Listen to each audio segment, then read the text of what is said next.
Assalamualaikum warahmatullahi wabarakatuh. Selamat datang di YouTube channel gue. Di video kali ini gue mau berbagi pengalaman dan menceritakan perjalanan spiritual gue dari awal gue bisa melihat dan merasakan makhluk-makhluk gaib yang ada di sekitar gue.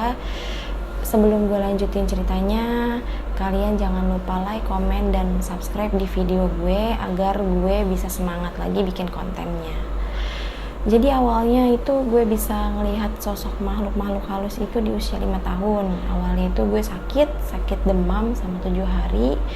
Dan demamnya itu cukup aneh ya, bisa dibilang. Karena gue udah dibawa ke klinik, dokter pun bilang katanya gue sakitnya gejalanya demam berdarah. Dokter nyaranin gue buat dirawat di rumah sakit besar. Cuma karena nyokap gue gak mau, akhirnya gue berobat jalan. Setelah gue minum obat dari klinik itu, bukannya membaik, malah keadaan gue makin buruk gitu kan. Setiap malam gue itu kejang-kejang, gue itu mata gue melotot gitu, kayak aneh gitulah. Nyokap gue juga berpikirannya masih positif, dia bilang mungkin gak cocok sama obatnya. Di hari kedua ini gue dibawa lagi lah ke klinik yang beda gitu kan, dibawa ke klinik beda, dikasih obat. Terus si kliniknya ini yang kedua ini dia cuma bilang kayak ini mah demam biasa aja gitu kan. Dikasih obat pun dikasih obat biasa gitu. Di malamnya itu gue begitu lagi, gue step lagi kan, gue step, mata gue melotot kayak gitu.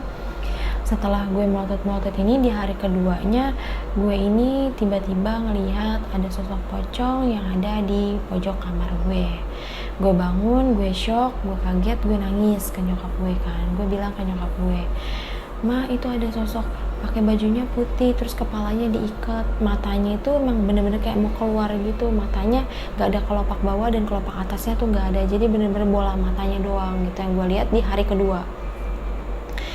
Gue shock, gue kaget, gue cuma bisa nangis. Terus nyokap gue juga emang gak bisa apa-apa kan, nyokap gue cuma baca-baca doa aja. Nah, nenek gue ini inisiatif untuk ngambil air sama dibacain yasin gitu kan, dibacain air yasin. Terus airnya nenek gue ngasih ke gue, ini cepat minum gitu kan. Gue minum, nah di situ tuh gue minum, gue langsung muntah gitu kan. Gue muntah, gue ngeluarin kayak gumpalan darah seginilah, sepotong gini, agak gede juga. Terus hidung gue itu udah mulai mimisan, nyokap gue juga udah mulai panik. Dan gue paniknya itu bukan karena gue ngelihat darah, tapi gue paniknya dengan si sosok pocong yang ada di pojok kamar gue ini gitu kan. Dia selalu ngeliatin gue terus gitu, semakin gue liatin dia semakin dekat ke gue gitu kan. Akhirnya nyokap gue nyaranin buat gue tidur ke depan. Nah, sorry nih guys, sebelum gue lanjutin ceritanya, ini kan gue lagi ada di salah satu hotel. Jadi gue takutnya ketika gue lagi take video ini banyak suara-suara noise di sekitar sini. Jadi gue minta maaf kalau memang suaranya kurang jelas gitu. Karena memang gue lagi ada waktunya di sini, ya gue langsung sekalian bikin videonya di sini. Karena memang gue belum ada studio gitu. Jadi lanjut ke ceritanya lagi ya. Setelah gue di Ruqyah, abah gue cuma bisa ngejelasin ya mau gak mau, siap gak siap, terima gak terima, memang ini kenyataannya, memang harus dijalanin gitu kan. Jangan takut, nanti dari sini abah dampingin buat ngejagain si Neng, gue bilang kayak gitu. Akhirnya besok paginya gue diajak lah sama abah gue untuk dimandiin gitu. Gue dimandiin kayak di sumur, memang di sumur abah gue ini terbuat dari kayak bambu gitu kan. Gue dimandiin di situ, ya dia cuma kasih amalan-amalan, bacaan ayat-ayat yang harus dia baca gitu. Gue tuh agak lupa lah dia baca ayat apa gitu kan. Pokoknya dia sambil mandiin gue sambil ngebacain ayat-ayat Ruqyah itu gitu. Setelah gue selesai mandi, abah gue cuma ngomong gini, Neng jangan takut ya gitu, ini gak galak kok, sosoknya gak ganggu, cuma liatin aja. Abah gue ngomong kayak gitu. Pokoknya Neng harus takutnya sama Allah, gak boleh sama makhluk-makhluk kayak gitu, abah gue ngomong gitu kan. Terus gue bilang ke abah gue, iya tapi sosok dia tuh serem banget bah, udah gitu bau, gue bilang gitu kan. Ya udah Neng sabar, nanti abah dampingin dari sini, dia ngomong gitu kan. Akhirnya singkat cerita, gue itu balik dari kampung malam sampai Jakarta. Gue ketemu pagi lagi. Di situ gue masih ngelihat sosok si pocong itu ada di belakang gue. Semakin lama dia semakin dekat ke gue. Di hari seterusnya itu mulai dari ke hari 10 ini dia itu malah udah tidur ada di samping gue. Dan gue pun kaget kenapa dia bisa ada di samping gue tidur nemenin gue kaget kan. Awalnya tuh gue tidur kok merasa kayak badan gue kayak ada yang geser gitu kan. Gue bangun, pas gue nengok gue ngejerit spontan, gue kaget bener-bener, gue ngejerit sekenceng-kencengnya. Nyokap gue pun kaget, dia bilang kenapa lagi sih. Nyokap gue juga udah hampir kesel sama gue kan. Gue bilang ini kenapa sosok pocongnya ini malah tidur di samping Maya, gue bilang kayak gitu kan. Maya takut mah, gue bilang. Terus nyokap gue udah bener-bener udah emosi sama gue gitu, udah nggak bisa kayak giniin terus gitu kan. Makanya belajar bacaan, gue tuh dari kecil udah diajarin kayak dibacain ayat-ayat simpel lah gitu kan, diajarin sama nyokap gue baca ayat kursi. Tapi tetap si pocong itu bener-bener masih ada di samping gue, ngedampingin gue tidur, bener-bener nemenin gue tidur. Nyokap gue ini udah mulai panik kan ngeliat gue kayak gitu. Nenek gue berinisiatif, dia ngambil satu aren itu yang satu itu gede-gede gitu kan. Dia ambil satu itu, terus dia baca ayat kursi sambil sabut-sabutin ke arah si pocong itu berdiri gitu kan. Tapi yang gue lihat itu pocongnya tetap ada di situ gitu. Dia nggak pindah-pindah, malah dia mantau gue tetap dari arah pojok kamar gue itu. Akhirnya gue minta pindah lah ke nyokap gue. Gue bilang ke nyokap gue, mah Maya nggak mau tidur di sini kata gue gitu kan. Terus emang kenapa? Nyokap gue nanya kayak gitu. Karena di pojok sebelah sana serem, takut liatnya. Gue cuma bisa bilang kayak gitu. Akhirnya nyokap gue bangun gue tidur ke ruang tengah di ruang TV. Di ruang TV ini ada abang gue lagi tidur. Abang gue ini kaget melihat gue gitu kan, karena abang gue ini abang gue cukup peka juga masalah mistis-mistis kayak gitu kan. Dia ini posisinya udah SMP.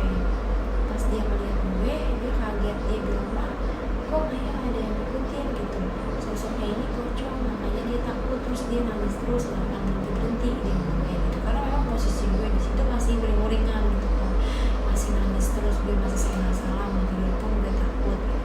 Akhirnya nyokap gue juga bingung kan, ya terus gimana gitu kan. Udah dibaca-bacain pun memang gue masih melihat sosok itu masih ada gitu mendeketin gue terus. Setelah gue dibaca-bacain ayat-ayat Al-Quran sama nyokap gue di situ benar-benar sama sekali masih belum tenang gitu. Masih kayak memang sosok itu masih ada ngeliatin gue terus. Gue cuma bisa melukin nyokap gue terus gue nangis. Di keesokan paginya gue ini bangun jam 9 pagi. Posisi gue bangun jam 9 pagi itu gue tidur memang di kamar tengah ini kan. Gue bangun, nyokap gue langsung bilang gini, bangun makan dulu, sarapan ya kayak gitu kan. Dia ngasih gue roti, terus gue belum mandi, gue memang udah duduk di depan pintu rumah gue gitu kan. Nah di posisi depan rumah gue ini ada pohon belimbing besar. Gue melihat ada anak kecil di balik pohon belimbing yang depan rumah gue itu. Gue bingung dong, gue pikir itu teman gue kan. Gue lama-lama gue cari-cari ke pohon belimbing itu sampai gue mampir ke batang-batangnya kan. Dia keluar dari pohon itu sambil ngeluburin tangannya kayak gini. Tangannya dia kayak gini. Terus gue bingung dong, ini maksudnya apa dia kayak gini. Gue takutnya dia minta makanan yang gue pegang gitu kan.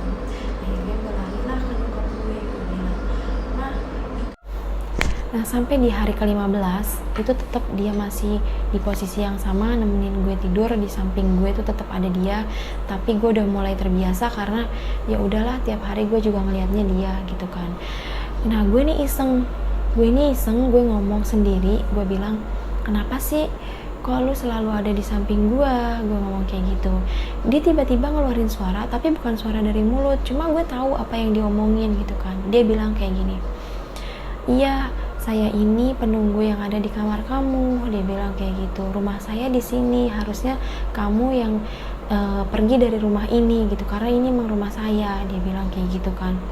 Gue bingung, rumah ini kan rumah gue, lu keluarnya dari mana? Karena pikiran masih anak-anak gitu kan.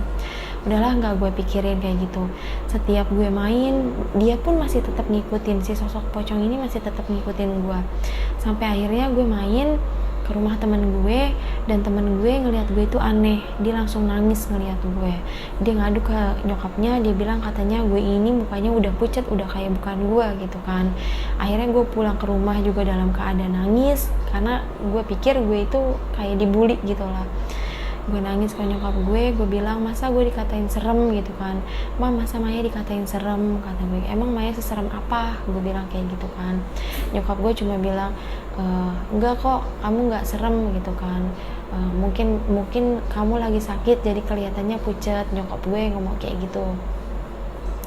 Nah, singkat cerita, di hari ke-15 sampai ke hari 20 gue tetap kayak udah kayak bener-bener pendamping gue lah dia gitu kan.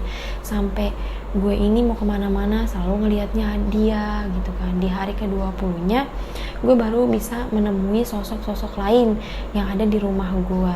Di hari ke-20 ini ceritanya gue ini lagi minta ditemenin mandi sama nyokap gue. Itu posisinya pagi jam 7 itu di rumah cuma ada gue, nyokap sama nenek, karena abang gue di situ kan sekolah ya kan.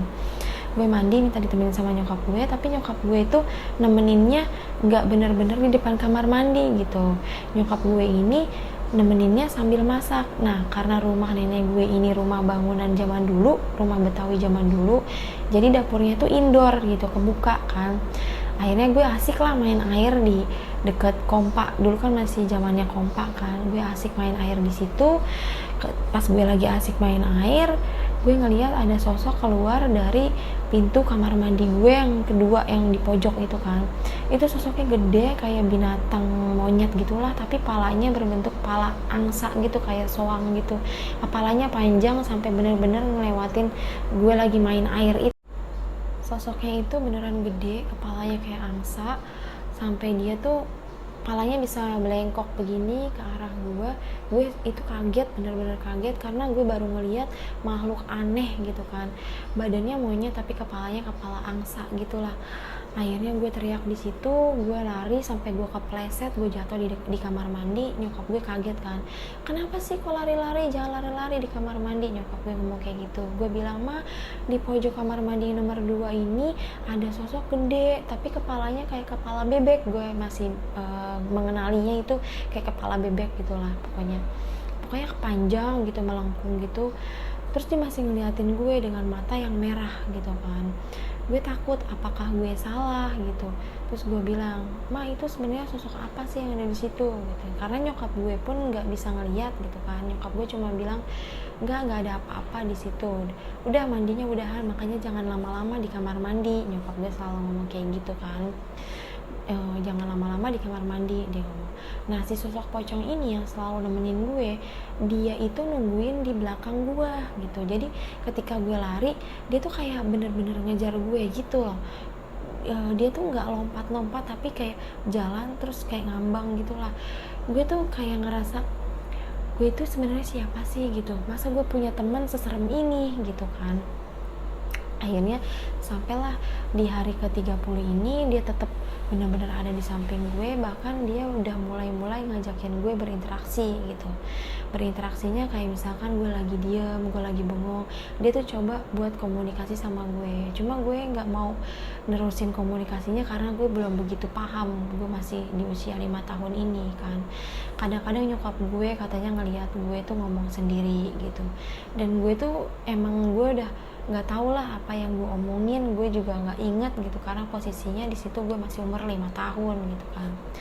Sampai di hari mau ke 40 ditemenin sama si pocong ini, di hari ke 40 ini gue tidur, dia cuma ngomong kayak gini, makasih ya kamu udah mau jadi teman saya nggak akan ganggu lagi karena kamu udah kuat, mental kamu udah kuat, kamu udah bisa ngelihat sosok seperti saya, nanti kamu akan ngelihat lagi sosok-sosok lainnya dan kamu nggak akan takut. Dia ngomong kayak gitu ke gue. Itu di hari ke-40. Jadi lu bayangin gue ini selama 40 hari pergerakan gue bener-bener diintilin, diikutin sama si sosok pocong ini gitu kan. gue itu bener-bener udah ngerasain kayak orang stres lah gitu. Nyokap gue juga takutnya di situ gue stres gitu kan.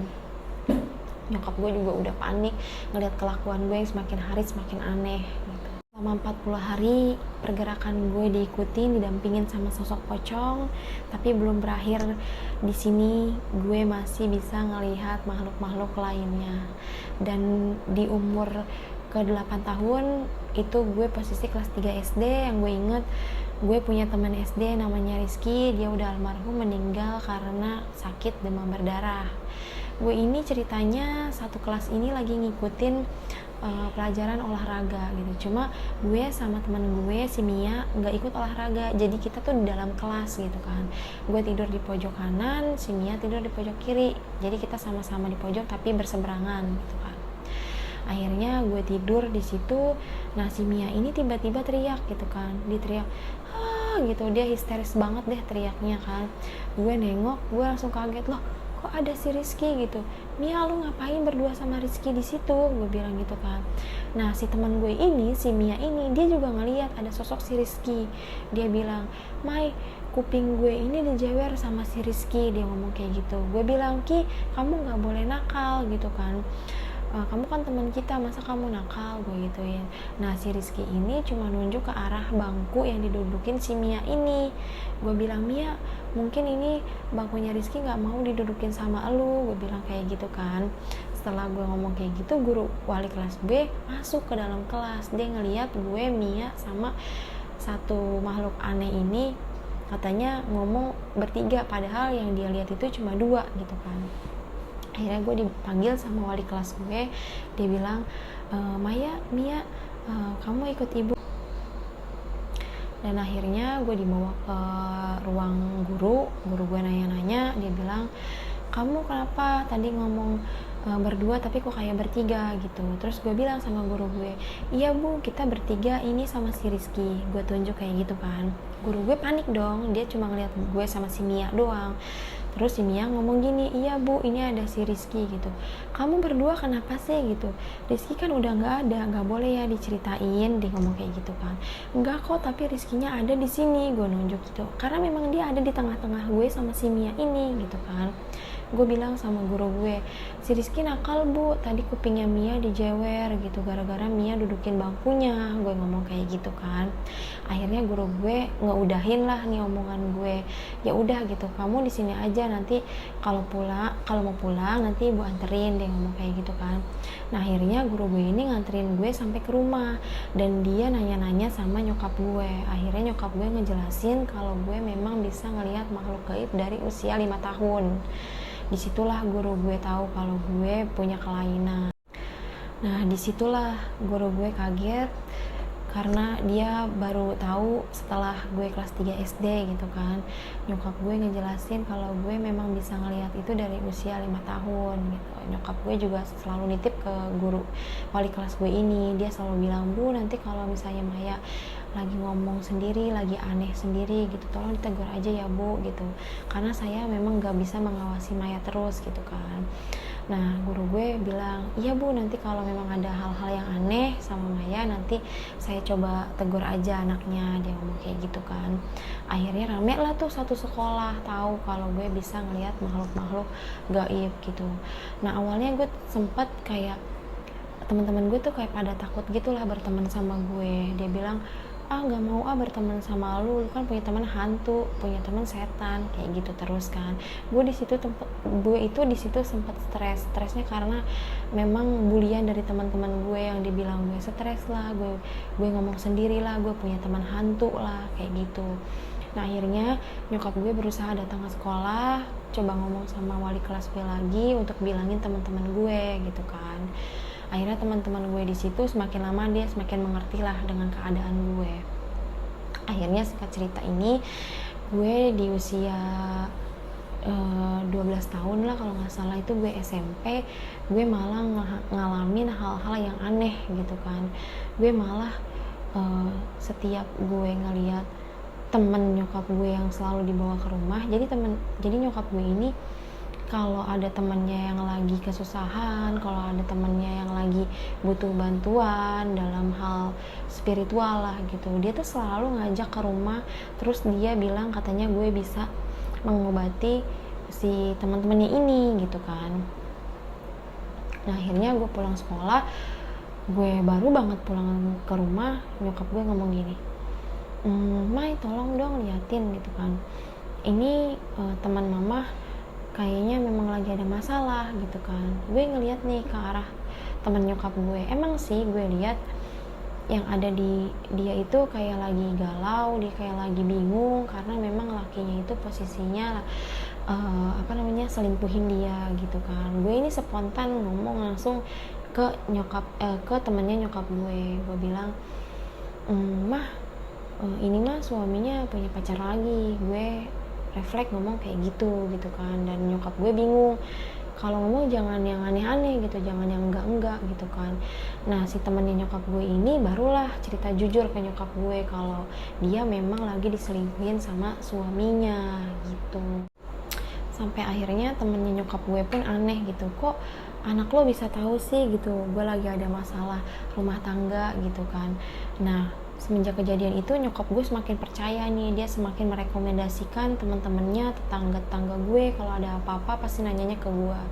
Setiap gue pulang sekolah, gue lihat rumah gue rame banyak sendal, itu gue rasanya hati gue tuh sedih gitu, kayak gue tuh pengen nikmatin masa muda gue, main kayak anak-anak lain, gak kayak gini setiap pulang gue ditungguin sama orang, kayak orang ini minta tolong ke gue. Bahkan gue tuh sempat kesel, gue tuh sempat marah, dan gue sempat pengen kabur dari rumah. Nah akhirnya ketika gue pengen kabur dari rumah, gue ini ditelepon lah sama saudara gue, ini masih tante gue sih. Dulu tuh gue masih SMP itu gue punya handphone yang zamannya handphone Sony Ericsson yang kecil gitu kan.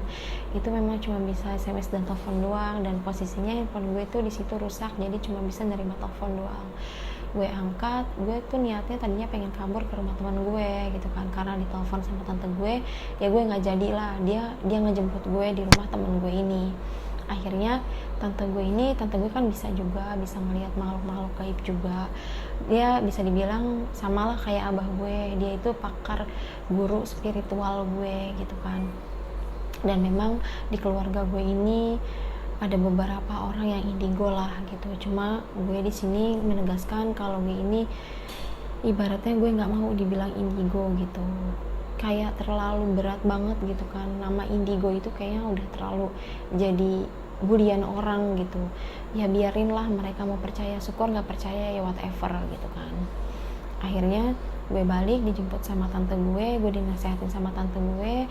Dan itu di hari Sabtunya gue diajak pulang kampung sama tante gue.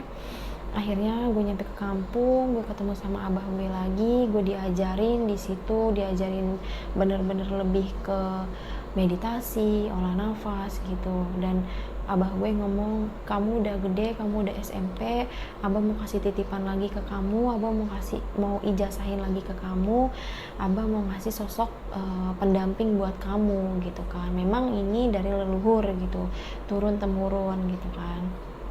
Tapi gue di situ gue belum siap. Gue bilang sama abah gue, Maya belum siap bah, Maya takut. Gak usah takut, ini bukan setan, dia bilang kayak gitu.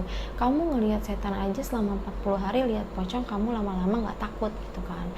Nah ini nih, sosok penjaga buat diri kamu gitu.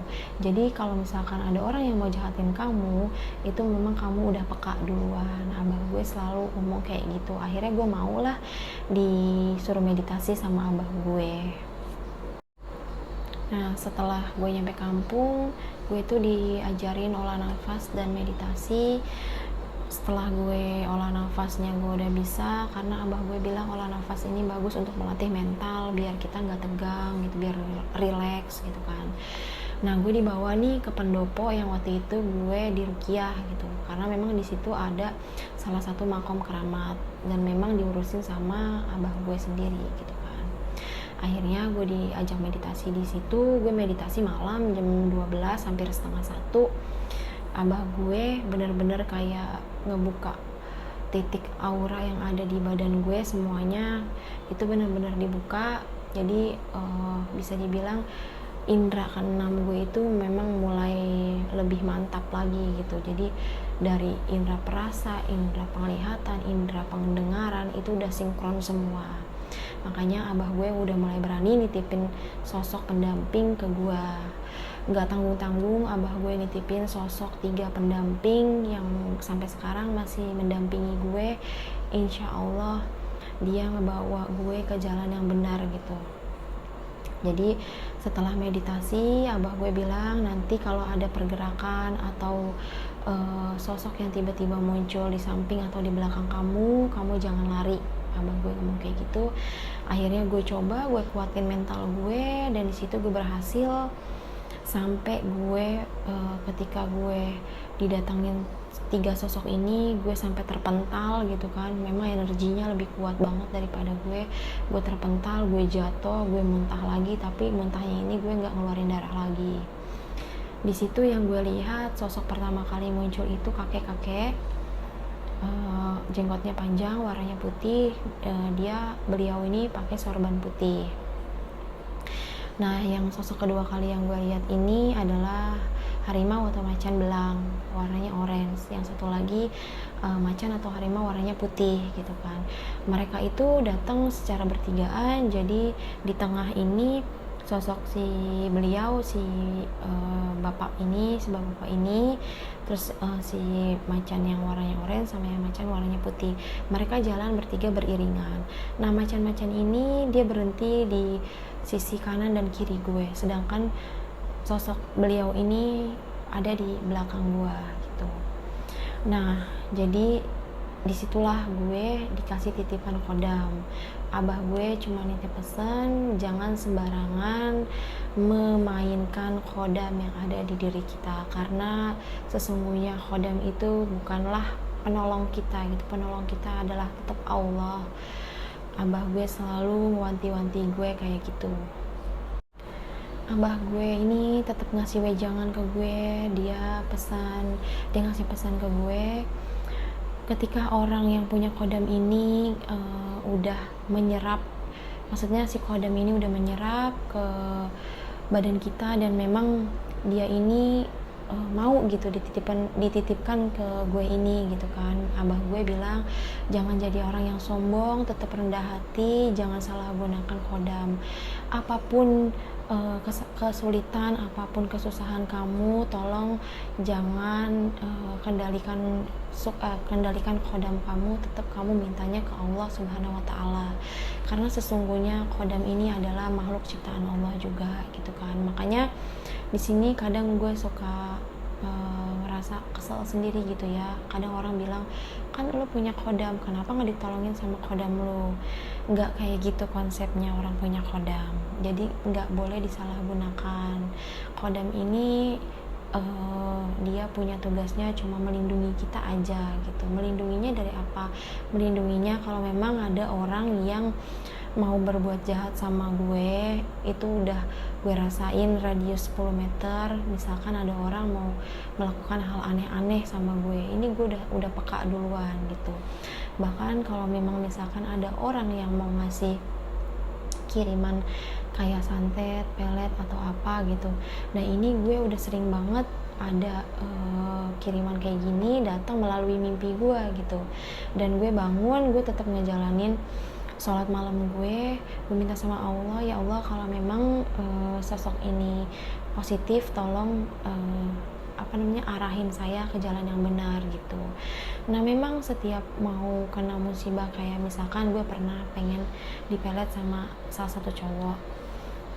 Sebelum pelet ini nyampe ke gue tuh udah merasakan, udah tahu lewat mimpi, dan gue ini coba buka komunikasi via telepati sama kodam-kodam gue, dan mereka bilang memang kiriman ini dari laki-laki tersebut. Laki-laki itu memang gak baik gitu kan. Akhirnya ya gue bisa dibilang ya udah, gue udahin hubungan gue sama laki-laki itu gitu kan. Banyak di sini teman-teman gue yang pengen diliatin apakah gue ada kodam atau enggak. Balik lagi, gue hanya bisa ngelihat dengan mata zohir gue. Apa yang gue lihat, kalian jangan sepenuhnya percaya, karena memang kalau orang yang punya kelebihan ini pada intinya bukan untuk seperti itu gitu. Jadi ya tolong jangan kayak ada apapun disangkut pautkan dengan kodam gitu. Itu beda cerita lagi. Abah gue ini tetap ngasih wejangan ke gue. Dia ngasih pesan ke gue, ketika orang yang punya kodam ini udah menyerap, maksudnya si kodam ini udah menyerap ke badan kita dan memang dia ini mau gitu dititipkan ke gue ini gitu kan. Abah gue bilang jangan jadi orang yang sombong, tetap rendah hati, jangan salah gunakan kodam. Apapun kesulitan, apapun kesusahan kamu, tolong jangan kendalikan kodam kamu, tetap kamu mintanya ke Allah Subhanahu wa Ta'ala, karena sesungguhnya kodam ini adalah makhluk ciptaan Allah juga gitu kan. Makanya di sini kadang gue suka merasa kesel sendiri gitu ya. Kadang orang bilang, kan lu punya kodam, kenapa nggak ditolongin sama kodam lu? Nggak kayak gitu konsepnya orang punya kodam. Jadi nggak boleh disalahgunakan. Kodam ini dia punya tugasnya cuma melindungi kita aja gitu. Melindunginya dari apa? Melindunginya kalau memang ada orang yang mau berbuat jahat sama gue, itu udah gue rasain radius 10 meter. Misalkan ada orang mau melakukan hal aneh-aneh sama gue, ini gue udah peka duluan gitu. Bahkan kalau memang misalkan ada orang yang mau ngasih kiriman kayak santet, pelet atau apa gitu, nah ini gue udah sering banget ada kiriman kayak gini datang melalui mimpi gue gitu. Dan gue bangun, gue tetap ngejalanin sholat malam gue minta sama Allah, ya Allah kalau memang sosok ini positif, tolong arahin saya ke jalan yang benar gitu. Nah memang setiap mau kena musibah, kayak misalkan gue pernah pengen dipelet sama salah satu cowok. Sebelum pelet ini nyampe ke gue tuh udah merasakan, udah tahu lewat mimpi, dan gue ini coba buka komunikasi via telepati sama kodam-kodam gue, dan mereka bilang memang kiriman ini dari laki-laki tersebut, laki-laki itu memang gak baik gitu kan. Akhirnya ya gue bisa dibilang ya udah, gue udahin hubungan gue sama laki-laki itu gitu kan. Banyak di sini teman-teman gue yang pengen diliatin apakah gue ada kodam atau enggak. Balik lagi, gue hanya bisa ngelihat dengan mata zohir gue. Apa yang gue lihat, kalian jangan sepenuhnya percaya, karena memang kalau orang yang punya kelebihan ini pada intinya bukan untuk seperti itu gitu. Jadi ya tolong jangan kayak ada apapun disangkut pautkan dengan kodam gitu. Itu beda cerita lagi. Nah setelah gue nyampe kampung, gue tuh diajarin olah nafas dan meditasi. Setelah gue olah nafasnya gue udah bisa, karena abah gue bilang olah nafas ini bagus untuk melatih mental biar kita nggak tegang gitu, biar relax gitu kan. Nah gue dibawa nih ke pendopo yang waktu itu gue diruqyah gitu, karena memang di situ ada salah satu makom keramat dan memang diurusin sama abah gue sendiri gitu kan. Akhirnya gue diajak meditasi di situ. Gue meditasi malam jam 12 hampir setengah 1. Abah gue bener-bener kayak ngebuka titik aura yang ada di badan gue, semuanya itu bener-bener dibuka. Jadi bisa dibilang indera keenam gue itu memang mulai lebih mantap lagi gitu. Jadi dari indera perasa, indera penglihatan, indera pendengaran itu udah sinkron semua. Makanya abah gue udah mulai berani nitipin sosok pendamping ke gue. Gak tanggung-tanggung abah gue nitipin sosok 3 pendamping yang sampai sekarang masih mendampingi gue. Insya Allah dia ngebawa gue ke jalan yang benar gitu. Jadi setelah meditasi, abah gue bilang nanti kalau ada pergerakan atau sosok yang tiba-tiba muncul di samping atau di belakang kamu jangan lari. Abah gue ngomong kayak gitu. Akhirnya gue coba, gue kuatin mental gue, dan di situ gue berhasil.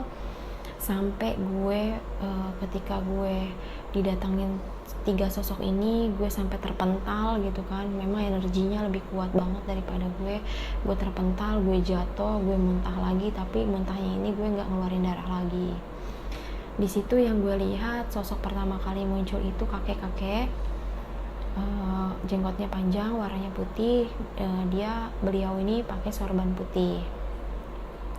Nah, yang sosok kedua kali yang gue lihat ini adalah harimau atau macan belang, warnanya orange. Yang satu lagi macan atau harimau warnanya putih gitu kan.